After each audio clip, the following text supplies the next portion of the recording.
So what do all these drawings have in common? I'll tell you. It's hands. Hi, my name is Jackie. I'm a professional character designer in the animation industry, and for a living, I have to draw hands every day. I have to simplify hands, I have to understand the anatomy behind hands, and I have to do a lot of shorthand hands. So today I thought it'd be fun to kind of walk you through how I do them. It's not about perfectly drawing realistic hands, it's about understanding a quick shorthand. Before understanding how to simplify hands and how to stylize hands, you need to understand the basic anatomy. I'll talk about what not to do, tips and tricks on stylization, and also design on how to simplify them. And then I'll show a lot of examples with a lot of practice, because the only way to get good at hands is to practice 100 bad, quick hand drawings, just to really wrap your head around what it is to be hands. Because hands are actually a really complicated part of the human body. They're not only small, but there's freaking 5 appendages on them, and they articulate a lot. There's a lot we can do with our hands. We talk with our hands, they emote. Hands can give so much away of a character's personality, and that's why it's so important to get it right. So let's begin. Okay, so first we have to understand the basic anatomy of a hand. And it's not gonna be complicated, I'm not gonna go too much in depth about it, just enough that you understand the basics and the fundamentals and be able to apply it. So first, with a hand, we have the palm. And think of it as a tapered rectangle. Skinnier parts at the wrist, and then we have a little bit of an arc where the knuckles meet the palm. On top of that, we have an arc of the fingertips. It's not flat. The middle finger is always the longest, and it's arced. The wrist is tapered opposite to the palm, so it goes out in this direction. The thumb is the part that is a little difficult for some people. I like to think of it as 2 bulk pieces. You have 2 angles, this part of the thumb, and then you have the connecting part of the thumb, which includes that squishy flesh that you see when we're going to start making our drawing. The fingers aren't the only arc in the hand. So we have the knuckles as the arc, we have the fingertips as the arc, and then we have 2 joints per finger, and they all follow that same arc. When we try to simplify hands, we're going to kind of focus on splitting the fingers in half, rather than emphasizing those 2 joints. It's all about simplification. And then at certain angles, we're going to also emphasize the muscle right here, where the pinky goes into the palm. When drawing hands, you want the flesh of the thumb, but sometimes you need the flesh of the pinky in as well. And that's in contexts like this. So for the thumb, you might need to show the thumb flesh when you do a drawing from this angle where the thumb is facing the camera. But when the thumb's facing away from the camera and the pinky's facing towards the camera. So now I'm highlighting the flesh of the pinky, which is a lot thinner and kind of follows the shape of the pinky. And other times I'm showcasing the flesh of the thumb. So it depends on the angle and the context of your drawing as well. And this is the most simple breakdown of a hand that you need. You really don't need to know anything else about it. Except for one more tip. My last anatomy tip for you. All the bones in the hand originate from the wrist right here. And so all the bones kind of come out of here. And this is helpful to understand when we start drawing. I often see hands kind of where fingers are coming out of whatever which way, and they're not quite connecting to that bone in the center. So when you draw your hands, whatever the pose is, it has to come out of the direction of the bone. So how do we take this anatomy and apply it to a hand drawing?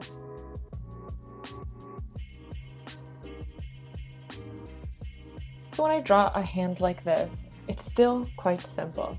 We have the flat of our hand, we have those middle joints that are following an arc, and then our fingertips are also following an arc. When you draw hands, always think of it things lining up in arc. But how do I draw this hand in different styles?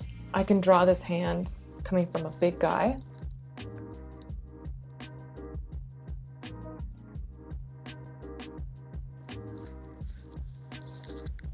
or from a dainty girl.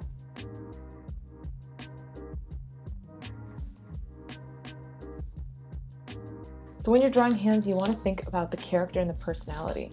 For this character, the fingertips are a lot more squared off. The flesh in the palm is pretty angled. There's little details in the knuckles that imply age or wear and tear. Fingernails are also squared off, and in general, the hand is pretty thick and burly. When we look at a more feminine hand, we want to see a little more elegance, a little more slenderness maybe. For this character, the fingertips are tapered. When you're trying to simplify hands, you want to have the least amount of lines showing the most amount of personality and character. So a finger like this, for example, implies that there's a fingernail that's long and pointy, rather than something like this that has maybe no fingernail, or something like this that's very square off. The best way to practice hands is not to draw one really good hand with really good anatomy, but to draw a lot of shorthand hands. Shorthand. Let's do a lot of really quick sketches. So how do we simplify hands? Let me just bring in a reference image that we can go off of. So my first tip is to use 3 angles always. So when we analyze a hand like this, we want the wrist, the palm, and the fingertips to have different angles. This wrist has one angle, that has another angle, and that has another angle. Same with this, we can push things and pull things the way we want from references. So how do I apply that?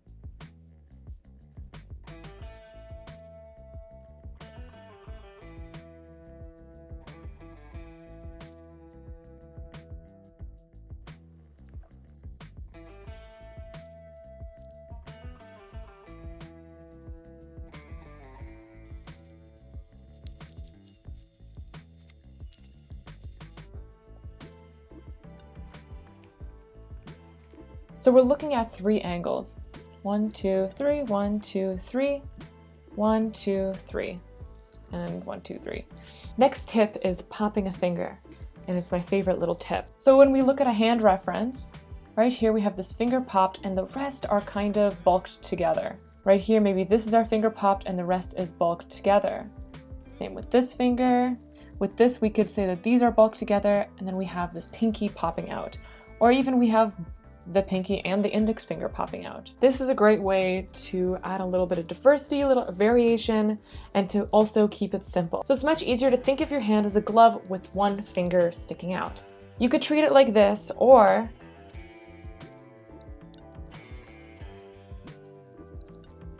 you can treat it like this. Either way, having one finger stick out really helps with simplicity and add interest. So let me show you some examples of that.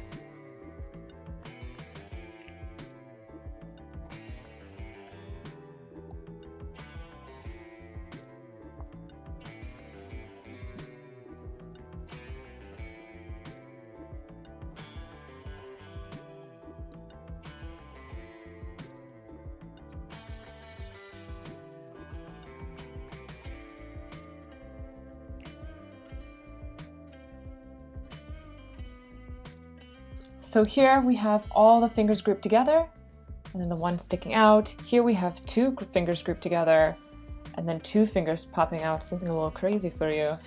And here we have the classic pinky finger sticking out. And you could also say that for the rest of these drawings. You know, bulking the 2 middle fingers together is a great tip.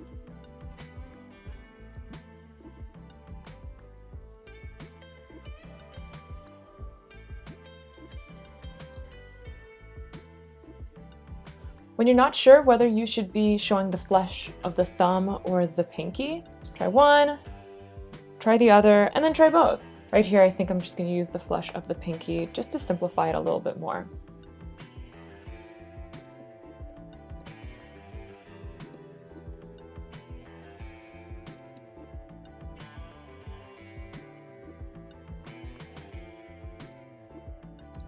Another tip is to align your knuckles. And I know I kind of said it before, but I didn't say it as a tip. It's a lot easier to start with the line of the knuckles before going in with some foreshortened hand poses. This hand is cool and all, but how could I make it really stand out? Maybe this pinky pops out of the knuckle. Like this. That gives it a little bit of pop, a little bit of personality. So you really want to follow arcs. The arc of the palm, which is aligned with the thumb most of the time. The arc of the fingertips. If you have a bend, you want the arc of the halfway through point. Oftentimes, it's really not necessary to get that last bend in the finger, maybe in a context like this, but usually not so much. The arc of the knuckle, the arc of the fingers, the arc of the knuckles aligned with the thumb. Same here, align with the thumb. Once you start practicing, you'll start noticing that they start lining up without you even thinking about it. So let's draw some hands using the glove technique.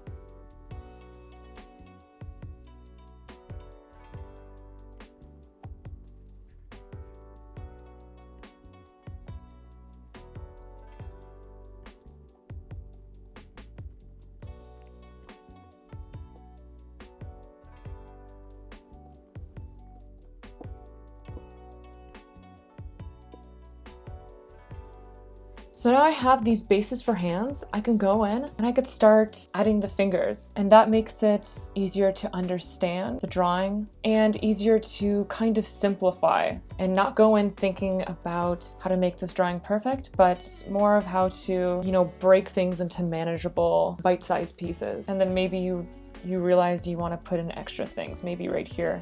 Maybe right here you need a thumb. My next tip is to balance a really straight side with a really busy side. So for example, this side has really clean angles and this side has all that busy information.